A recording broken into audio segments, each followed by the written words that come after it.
안녕하세요. 한류의 신과 해외 반응을 소개하는 한류 클래스 TV입니다. 오늘은 극과 극의 장르 해석이 만든 기적, 넷플릭스 오리지널 K영화 전세계 역대 5위 점령기란 주제로 이야기해보고 이 영화에 열광하는 미국 영어권 시청자 반응까지 살펴보겠습니다. 김병호 감독이 연출하고 배우 김다미와 박혜수가 주연을 맡은 SF 재난영화 대용수는 공개 직후 국내외 컨텐츠 커뮤니티를 가장 뜨겁게 달군 주인공이었습니다. 이 작품은 공개 3일 만에 무려 2790만 시청수를 기록하며 당시 영어권 1위 대작인 나이브스 아웃 웨이크업 데드맨마저 제치고 통합 전세계 1위를 차지하는 기염을 토했습니다. 이후 4주 연속 비영어 영화 부문 글로벌 정상을 지켰으며 급기야 누적 시청수 8660만 뷰를 돌파하며 넷플릭스 역대 최고 인기 비영어 영화 부문 5위권까지 치고 올라가는 역대 넷플릭스 K영화 중 전무후무한 대기록을 세웠습니다. 하지만 이 같은 화려한 정량적 스코어와 달리 국내 관객들의 반응은 냉담하다 못해 처참한 수준이었습니다. 네이버 영화 평점은 4점대에 머물고 있으며 왓챠피디아 등 국내 주요 평점 플랫폼에서는 일부 망작으로 조롱받던 작품들보다 낮은 점수를 기록하며 아직도 평점 몸살을 앓고 있습니다. 국내 시청자들의 가장 큰 불만은 기대의 불일치에서 옵니다. 영화 제목인 대용수와 예고편을 보고 영화 해운대나 2011 같은 거대한 자연재해 속에서 살아남기 위해 사투를 벌이는 스펙타클한 재난탈출 액션을 기대했던 관객들은 영화가 시작된 후 당혹감을 감추지 못했습니다. 초반 아파트 침수 시퀀스까지는 전형적인 재난물의 문법을 따르는 듯 했으나 그게 전개될수록 타임루프와 인공지능 시뮬레이션이라는 난해하고 철학적인 SF 장르로 급격하게 극커브를 틀기 때문입니다. 관객들은 온라인상 지진과 해일 보러 갔다가 코딩 교육받고 나온 기분이다, 개연성이 전혀 없고 불친절하다라며 불만을 쏟아냈습니다. 반면 미국과 영국 등 영어권 중심의 외신 평론가들의 시선은 완전히 다릅니다. 로텐토마토와 주요 매체 평론가들은 대용수가 단순한 오락영화를 넘어 과학적 상상력과 인간적인 감정을 탁월하게 결합한 하이브리드 장르의 신기원을 열었다고 평가했습니다. 유력 연예 매체의 평론가 탑크리틱 라이라 헤일은 이 영화에 높은 평점 A를 부여하며 다음과 같이 극찬했습니다. 위대한 공상과학 영화를 만드는 핵심은 결국 우리의 인간성 그리고 실수로부터 배우고 성장하며 끊임없이 다시 시도하는 능력이다. 대용수는 정확히 그것에 대해 말하고 있는 작품이다라고 극찬합니다. 영화 비평 전문 매체인 스크린 아나키 역시 영화가 시작되는 순간부터 단 한순간도 지루할 틈이 없이 관객을 몰아붙인다며 초반에 긴장감 넘치는 재난 스릴러에서 예측 불가능한 공상과학적 반전으로 매끄럽게 전환되는 서사는 전세계 시청자들을 사로잡기에 충분했다고 분석했습니다. 글로벌 시청자들은 이 영화가 가진 복합적인 레이어에 매료되었습니다. 해외 리뷰어들은 영화 투마로우의 압도적인 재난 비주얼로 시작해 매트릭스의 가상형 시스템을 거쳐 사랑의 블랙홀이나 엣지 오브 투마로우의 타임루프 구조를 모성이라는 감정으로 영리하게 묶어냈다는 찬사를 보냈습니다. 서구권 관객들에게는 뻔하고 진부한 심파소사로 치부되기 쉬운 한국형 모성애가 가상현실과 AI 인공지능의 윤리적 딥러닝이라는 첨단 과학 소재와 결합하면서 오히려 매우 신선하고 독창적인 서사구조로 다가간 것입니다. 한국 관객과 미국 평단이 이토록 정반대의 평가를 내놓은 원인을 정밀하게 분석해보면 양측이 컨텐츠를 소비하는 방식과 장르적 기대감의 차이가 명확히 드러납니다. 국내 대중영화 시장에서 재난물은 일정한 공식이 존재합니다. 거대한 재난이 닥치고 사회 시스템이 붕괴하며 그 속에서 평범한 이들이 연대하여 살아남는 직관적인 생존 서사가 중심입니다.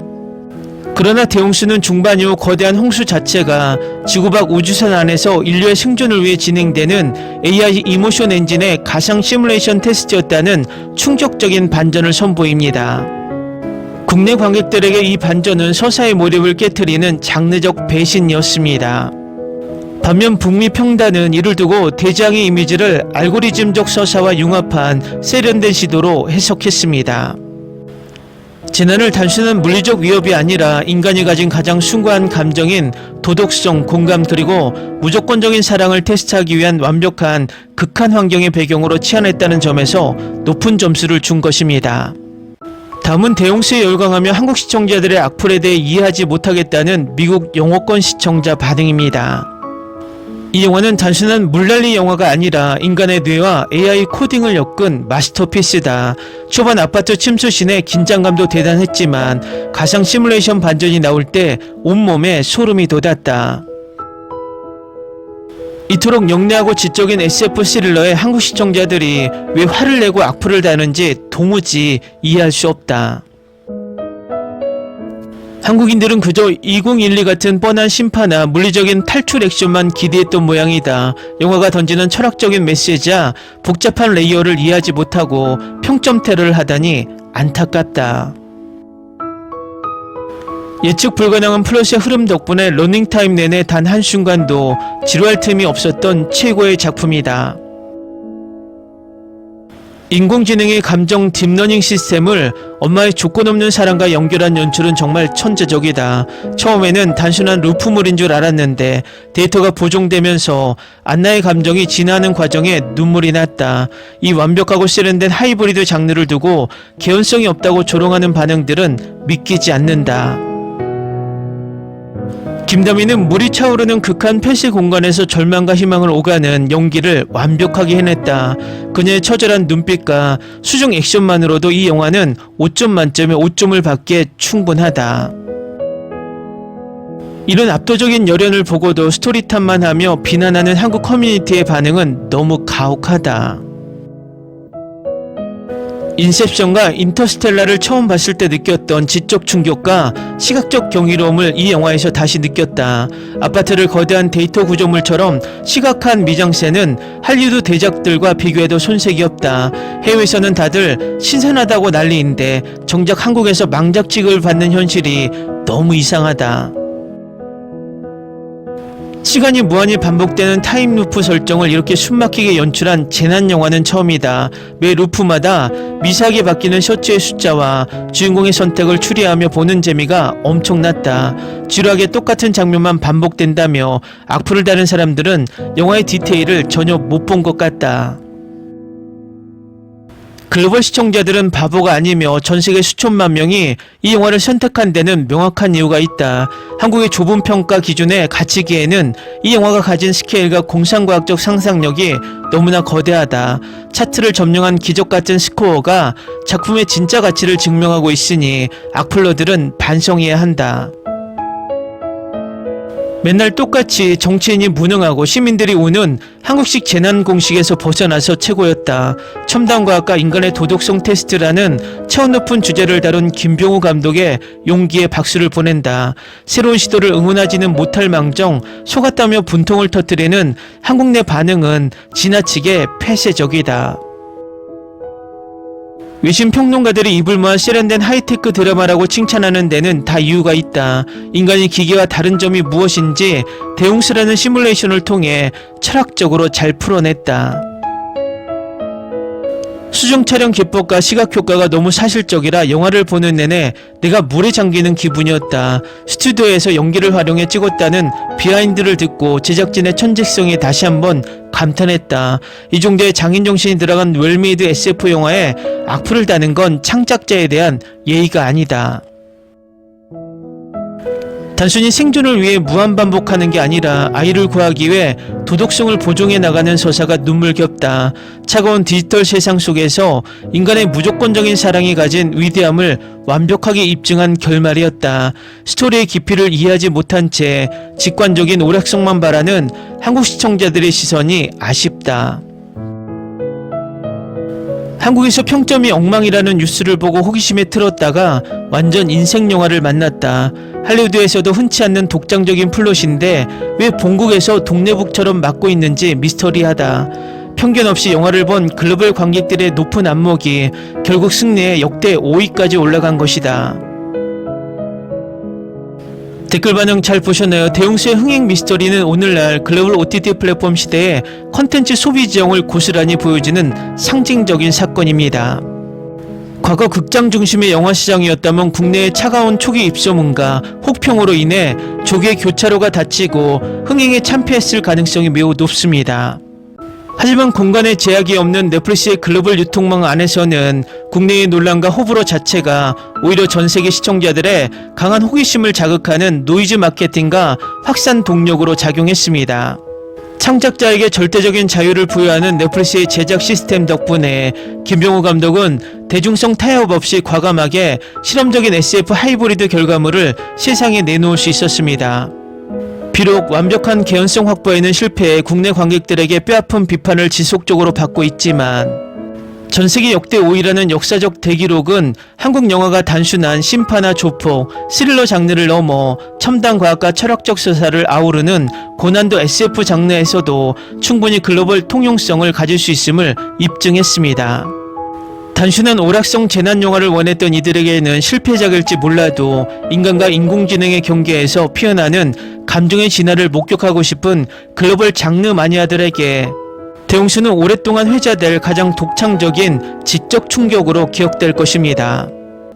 오늘은 극장 참패에서 글로벌 OTT 1위로 K영화의 기묘한 역주행을 시사하는 K 컨텐츠 시장의 대전환이란 주제로 이야기해보고 이 영화를 불법 시청하며 열광하는 중국 시청자 반응까지 살펴보겠습니다. 312억 원의 초대형 제작비를 투입하고도 국내 극장가에서 누적 관객수 106만 명이라는 처참한 성적으로 막을 내렸던 판타지 블록버스터 영화 전지적 독자 시점이 반전의 주인공이 되었습니다.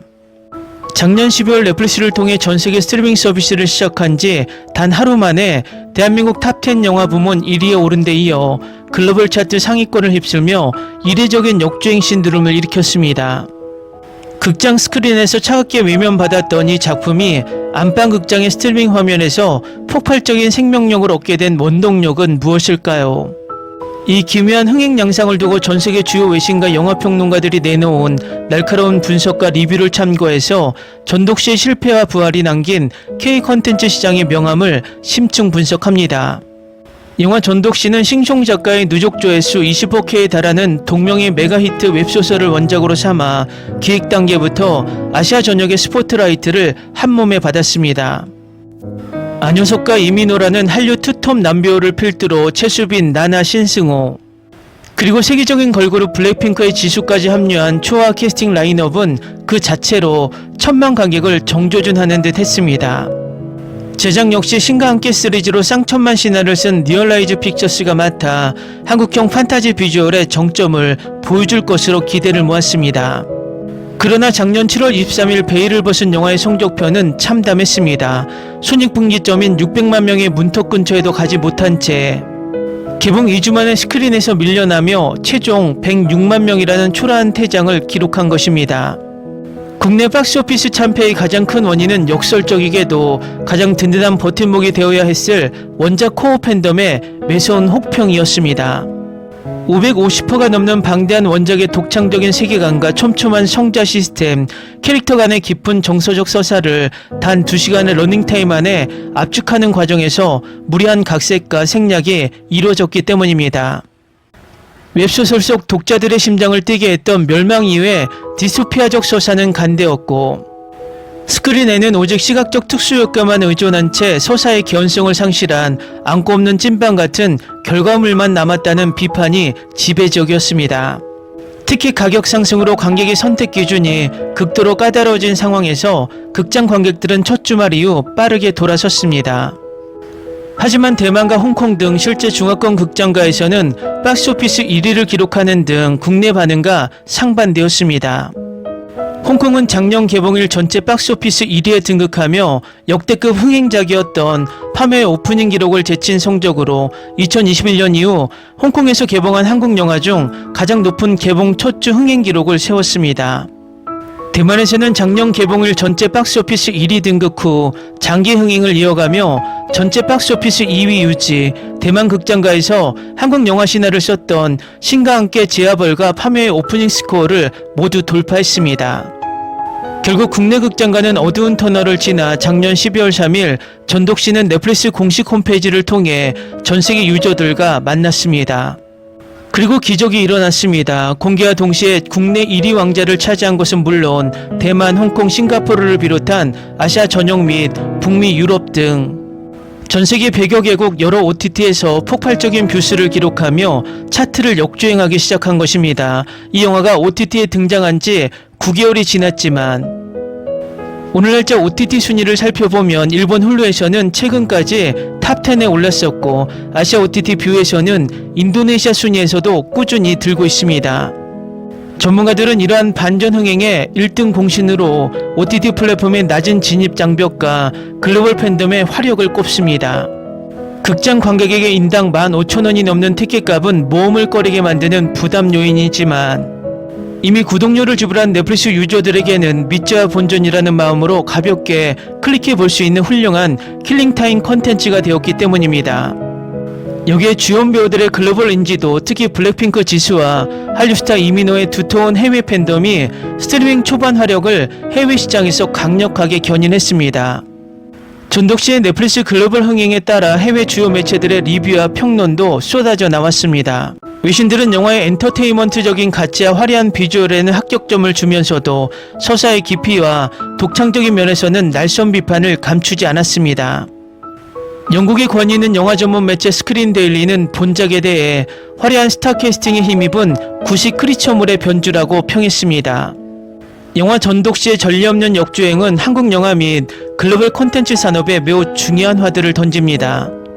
이제 콘텐츠의 성패를 단순히 박스오피스 관객수라는 전통적인 지표로만 재단할 수 없는 시대가 도래했다는 방증이기 때문입니다.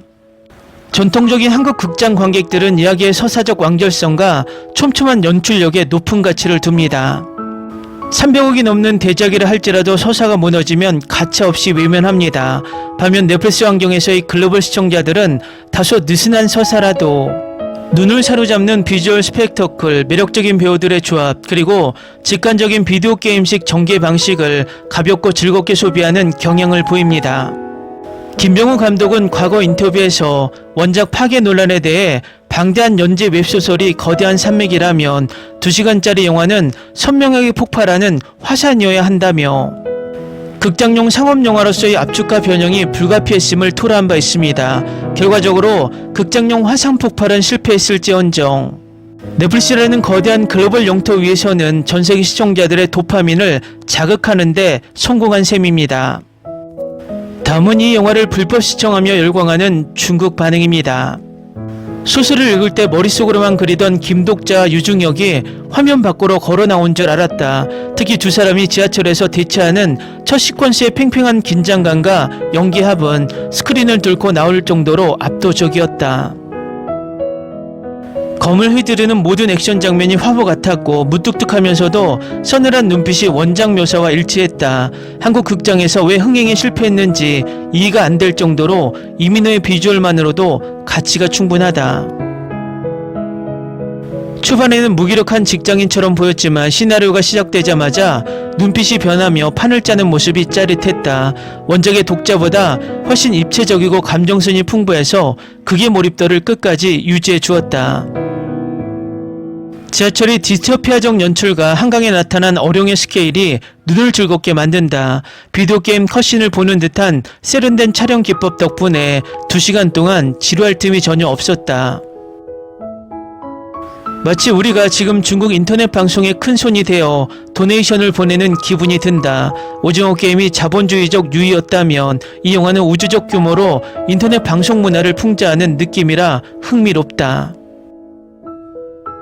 현실에 무능한 평범남이 자신이 읽은 지식 하나로 최강자들을 농락하는 전개가 카타르시스를 준다. 한국 상업영화 중에서도 설정의 신선한 만큼은 단연 최고라고 평하고 싶다.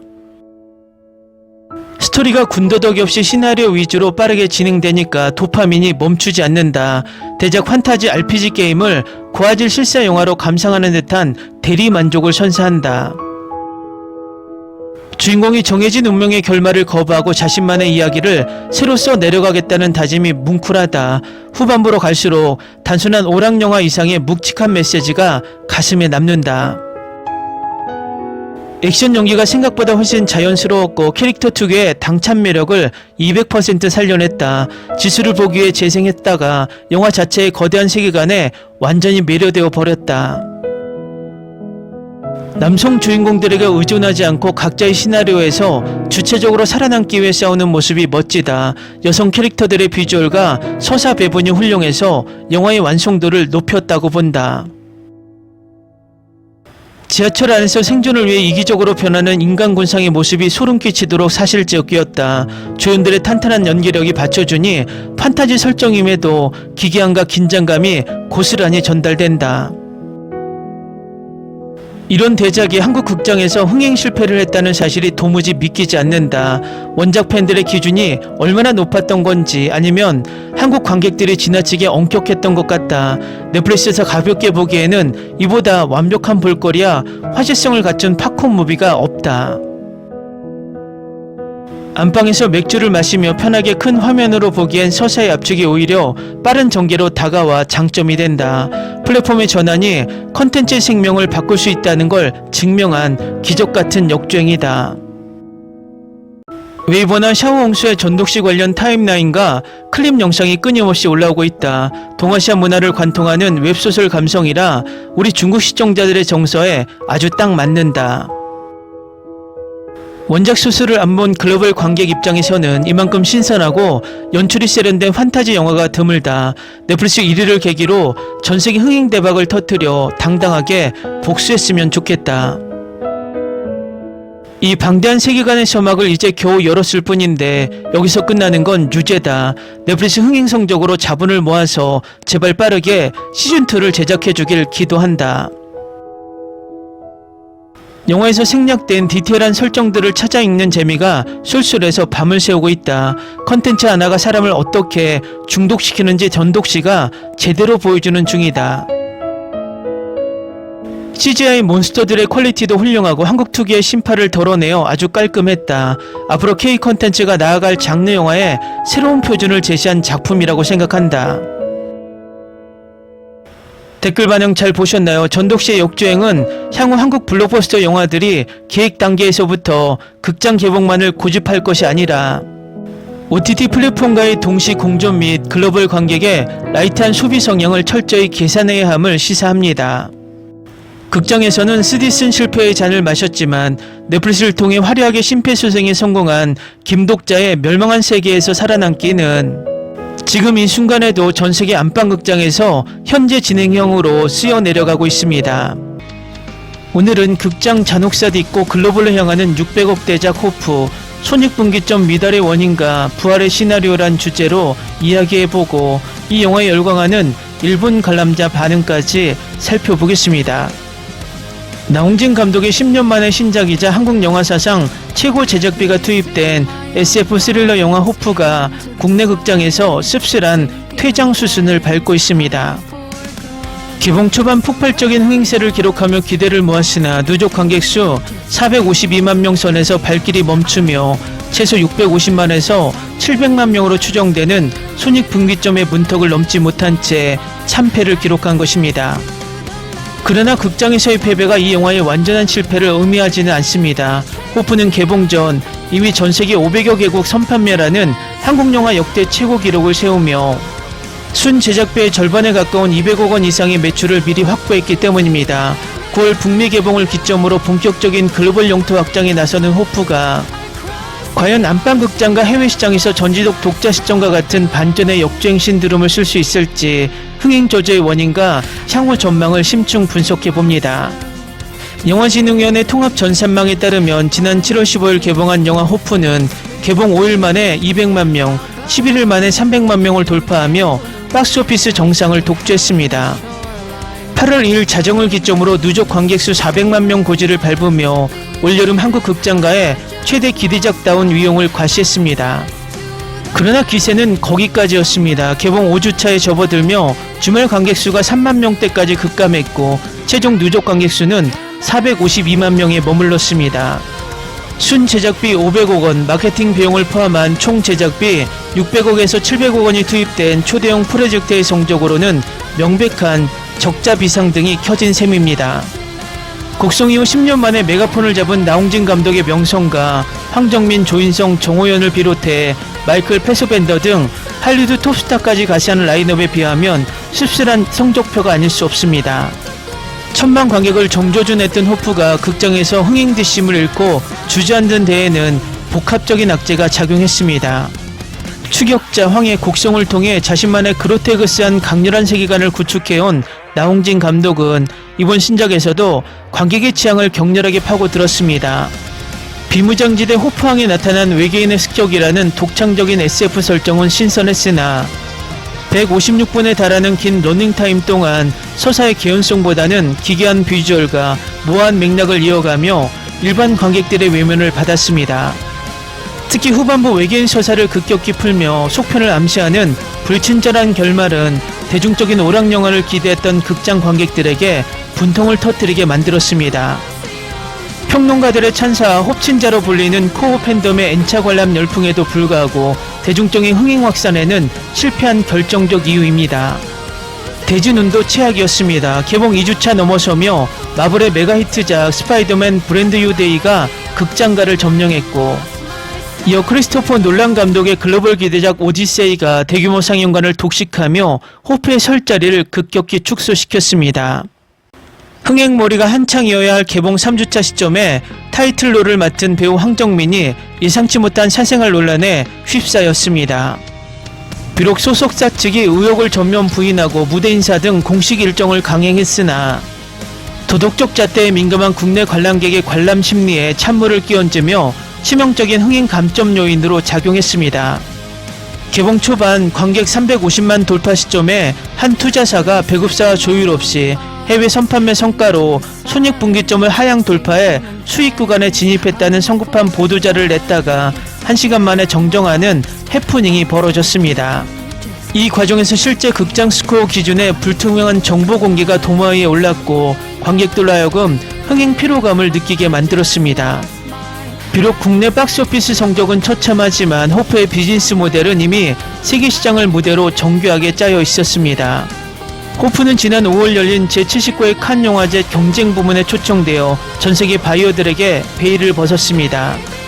이 자리에서 영화가 가진 독창적인 SF 비주얼과 압도적인 서스펜스가 해외 평단의 극찬을 이끌어냈고, 이는 전세계 200여 개국 선판매 완료라는 대기록으로 이어졌습니다. 이는 박찬욱 감독의 어쩔 수가 없다, 봉준호 감독의 기생충과 어깨를 나란히 하는 한국 영화 역사상 역대 최고 수준의 세일즈 성과입니다. 해외 영미권 배급은 할리우드의 신흥명가 네온이 전격 동참했으며 그 외에도 무비, 포커스 픽처스, 소니 픽처스 글로벌 월드와이드, 에쿼지션스 등 글로벌 메이저 배급사들이 파트너로 합류했습니다. 업계 분석에 따르면 호프는 글로벌 선판매 대금으로만 순 제작비의 절반에 육박하는 200억 원 이상의 매출을 개봉 전에 이미 올린 것으로 파악됩니다.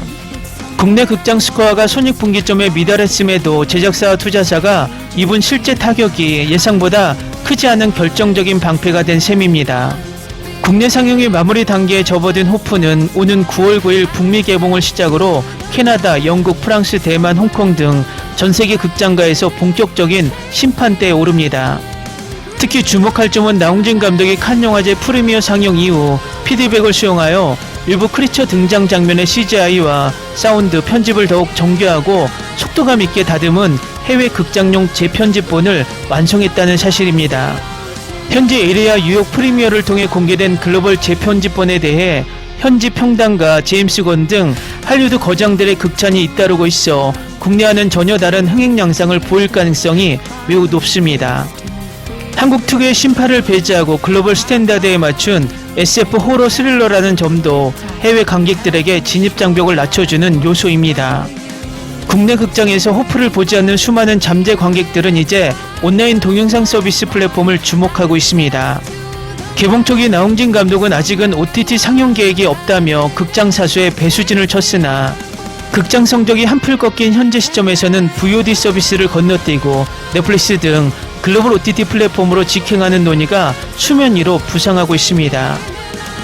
호프가 OTT 플랫폼에 공개될 경우 극장 흥행 조절하는 성적표를 뒤집고 폭발적인 흥행 성적을 낼 것이라는 관측이 지배적입니다.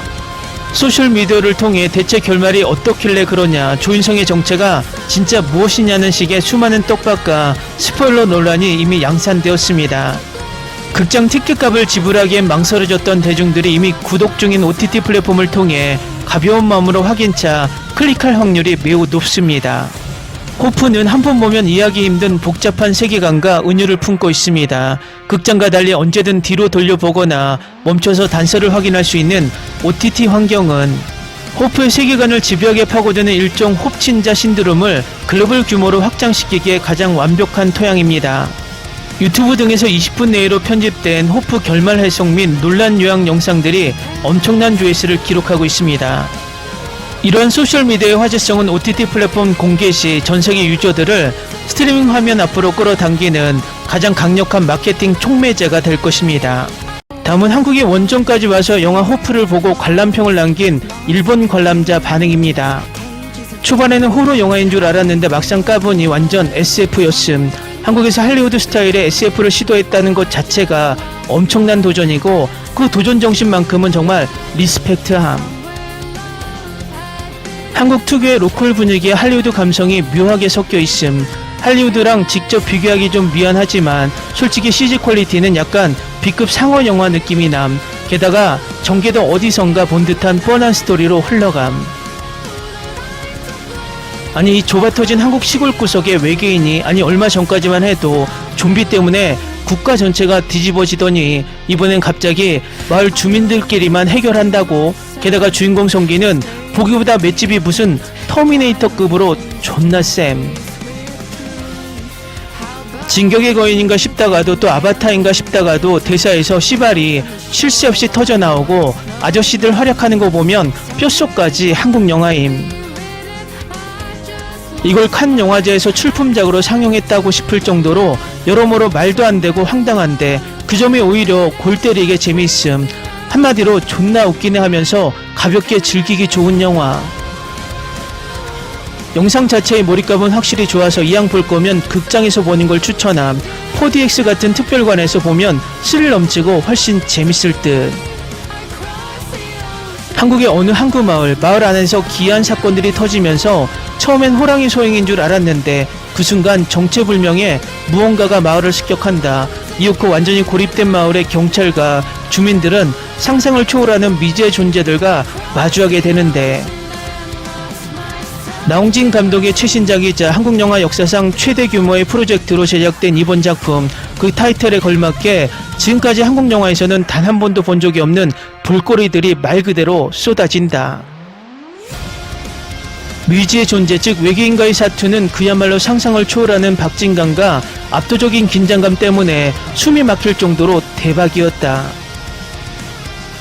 작품의 모든 순간이 전율의 연속이었고 영화가 가진 엄청난 대단함과 야심에 압도되어 상영관을 나오면서 와 미쳤다 진짜 미쳤다라고 말밖에 안 나왔다. 추격자란 곡성을 인생작으로 꼽을 만큼 오랫동안 기다려온 나홍진 감독의 SF 신작. 나홍진 감독이 스릴러나 호러가 아니라 SF를 한다고 싶었는데 역시나 내 예상과는 완전히 다른 전개로 흘러갔다. 개인적으로는 감독님의 전작들과 비교했을 때 와 진짜 역대급으로 좋았다라고 말하기엔 좀 아쉽지만 그래도 극장에서 볼 가치는 충분히 있는 영화라고 생각함. 이렇게 새로운 장르에 끊임없이 도전하는 것 자체가 한국 영화의 미래로 이어지는 길이니까 영화가 시작할 때부터 끝날 때까지 멈추지 않고 폭주하듯 몰아치는 질주에 감탄했고 한국 특유의 로컬 분위기를 제대로 살려서 흥미로웠음. 특히 전반부와 후반부의 배경이 완전히 180도 바뀌면서 이야기가 두 갈래로 나뉘어 전개되는 점도 꽤 신선하고 마음에 들었음. 근데 이렇게 리뷰를 쓰면서 다시 곱씹어 보니까 2시간 반이라는 러닝타임이 언제 지나갔나 싶을 정도로 지루할 틈이 없이 즐기긴 한 듯. 영화 중간중간 코미디 요소도 꽤 많이 들어가 있는데 만약 이게 없었다면 영화가 너무 무겁고 숨막혔을 것 같기도 함. 다만 개인적인 취향으로는 개그 코드는 아예 빼고 진지하게 갔으면 어땠을까 하는 아쉬움은 남음. 개봉 첫날인 오늘은 일반 2D 상영으로 보고 왔는데 이 영화는 4DX로 보면 스릴이 배가 돼서 훨씬 재밌을 것 같음. 조만간 특별관으로 N차 관람하러 갈 예정. 아직 관람 전 기대하는 댓글이 있는데 살펴보면 이렇습니다. 나홍진 최신작이라는 소식만 들으면 꼭 봐야지. 황정민과 마이클 패스벤더가 출연합니다. 이게 뭐야, 대박. 한국 영화의 알리시아, 그것도 부부 동반으로. 진짜 너무 궁금하다. 보지도 않았는데 1등상 주게 하네. 이건 진짜 반칙이지 등의 반응을 보이고 있습니다. 댓글 반응 잘 보셨나요? 결론적으로 영화 호프의 도전은 절반의 실패와 절반의 가능성을 동시에 남겼습니다. 높은 티켓 가격과 대중성을 요구하는 한국 극장가의 냉혹한 현실벽을 넘지 못했지만 철저한 해외 선판배를 통한 리스크 분산과 글로벌 시장을 겨냥한 장르적 야심은 K 콘텐츠가 박스오피스 이후의 시대에 어떻게 살아남아야 하는지 새로운 이정표를 보여줍니다. 한국 스크린에서 외면받았던 김독자 이야기가 넷플릭스에서 부활했듯 비무장지대 호프항의 거대한 비밀을 담은 호프 역시 전세계 안방극장에서 잔혹한 역주행 신화의 다음 주인공이 될 준비를 마쳤습니다. 재밌게 잘 보셨나요? 여러분의 구독, 좋아요, 댓글, 알림 설정은 영상 제작에 큰 힘이 됩니다. 이 영상을 보신 모든 분들 항상 대박 나시고 행복하시길 바랍니다.